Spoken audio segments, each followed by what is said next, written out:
Welcome.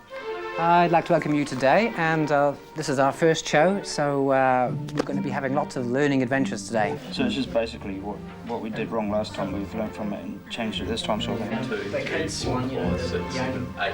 Okay, do you want to start off? Yep, Let's talk about what it is about this style of learning that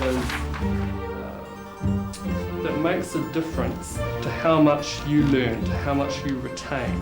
I think it's very valuable, and myself it suits the way that I like to learn. Part of it for me is going back on the video and actually having a look to see what you've missed and seeing how it all integrated for everybody else. You don't get that opportunity in the lecture, and it's not in a participative sort of situation in the first place. Here it's participative, so you're involved in something.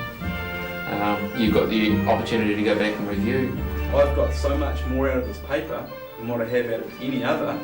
Why am I still paying the same for crud? I would advocate that the university investigate a greater range of learning styles across all its courses. I do think there is actually a rush from television, and it's the time element and the excitement and the stimulation. I think it's very real. I think all those things you said are true. They were true for me. And there's nothing quite like it, and I think that does add value. Your passion is innovation. How do you distinguish between innovation and invention?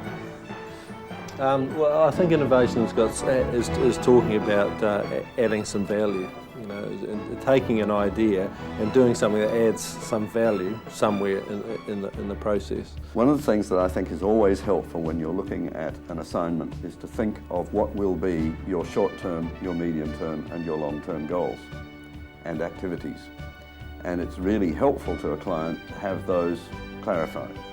So presumably, if you were looking for short-term goals, you would want to say, what do we think will be the least expensive and or most cost-effective way of having the greatest impact in the short term. Then gradually work through that sort of process, looking at the rather longer term ones. Have any of you ever studied for an exam, and before the exam you did the big cram, so a few nights before you're reading through all these notes, and you're reading through and you go, yeah, I gotta get this, and you go into the exam and you're sitting there and, oh, thank goodness, a lot of the information comes to hand, you write it all down and you walk out of the exam and you think, that was great, whew. And then the next day you can't remember a thing. Everything you studied is absolutely gone. Has it ever happened to you? The single most frequent failure in the history of forecasting has been grossly underestimating the impact of new technologies. Do we understand a little bit more about what that means? Does that sound absolutely fabulous? Oh, yes.